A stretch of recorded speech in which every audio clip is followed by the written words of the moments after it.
Karimnagar women's కళాశాలలో ఏర్పాటు చేసిన నీట్ పరీక్షకు అధికారులు పకడ్బందీగా బందోబస్తు ఏర్పాటు చేశారు. ఒక్క నిమిషం ఆలస్యమైన అభ్యర్థులను లోనికి అనుమతించలేదు. కరీంనగర్ పోలీస్ కమిషనర్ గౌసలం ఉమెన్స్ కళాశాలలో ఏర్పాట్లను బందోబస్తును పర్యవేక్షించారు.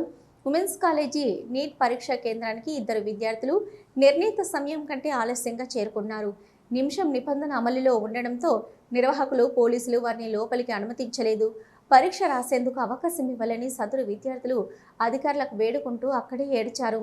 ఎంత బతిమలాడినా నిబంధనల ప్రకారం వీలు పడదని స్పష్టం చేయడంతో వారు కన్నీళ్లతోనే వెనుతిరిగి వెళ్లిపోయారు.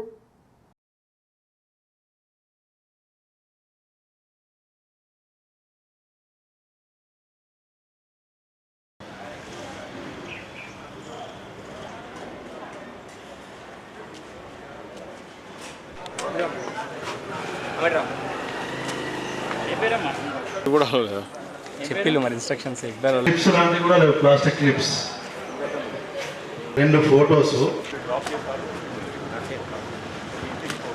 అంతే. మనం కూడా అంతే అంటారు మా పిల్లలు.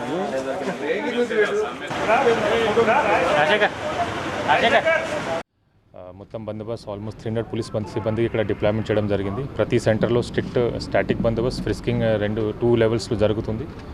ఫస్ట్ లెవెల్లో పోలీస్ వాళ్ళు చేస్తున్నారు, సెకండ్ లెవెల్లో ఎన్టీఏ ద్వారా హైర్ చేసిన సెక్యూరిటీ ఏజెన్సీస్ వాళ్ళు చేస్తున్నారు.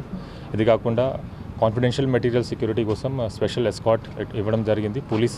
డిస్ట్రిక్ట్ పోలీస్ ఎస్కాట్తో పాటు సిఆర్పిఎఫ్ వాళ్ళు కూడా ఇక్కడ వచ్చారు.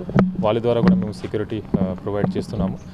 స్ట్రిక్ట్లీ ఇక్కడ నుంచి confidential material movement with police escort మేము ఎన్షూర్ చేస్తాము. చుట్టుపక్కన స్ట్రిక్ట్ పెట్రోలింగ్ నడుస్తుంది.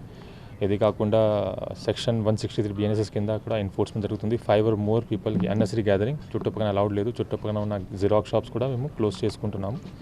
ఇది కాకుండా additional precautions taken by NTA. For example ప్రతి రూమ్స్లో CCTV కెమెరాస్, కారిడోర్లో CCTV కెమెరాస్ ఉన్నాయి. ప్రతి స్టూడెంట్కి బయోమెట్రిక్ తీసుకుంటున్నారు. ఇది కాకుండా ప్రతి రూమ్స్లో ఫోన్ జామర్ కూడా పెట్టడం జరిగింది. సో ఈ ఆల్ దీస్ ప్రికాషన్స్ ఏమైనా ఎలక్ట్రానిక్ ఎక్విప్మెంట్స్ ఎవరైనా వాడితే చీటింగ్ కోసం దీనికి ప్రివెంట్ చేయడానికి జామర్స్ వల్ల ఇది అవుతుంది. ఇది కాకుండా స్టూడెంట్స్కి ఫెసిలిటేట్ చేయడానికి కూడా వీ హ్యావ్ గివెన్ ఇన్స్ట్రక్షన్స్. ఎక్కడైనా స్టూడెంట్ ప్యానిక్లో ఉంటే వేరే సెంటర్లో రాంగ్ సెంటర్లో రీచ్ అయితే అప్పుడు కూడా మన వాళ్ళు స్పెషల్ వెహికల్ అరేంజ్ చేయడం జరిగింది. మన పోలీస్ వాళ్ళకి ఫెసిలిటేట్ చేసి ఇక్కడ తీసుకొస్తారు కరెక్ట్ సెంటర్కి. ప్రతి సెంటర్ బయట ట్రాఫిక్ డిప్లాయ్మెంట్ కూడా జరిగింది. దీంట్లో పార్కింగ్ అండ్ ట్రాఫిక్ ప్రాబ్లం జరగకుండా మేము చూసుకుంటాము. సో ఇప్పుడు 5:15 వరకు ఈరోజు ఎగ్జామ్ అయిపోతుంది. Will ensure that exam is conducted peacefully. Thank you.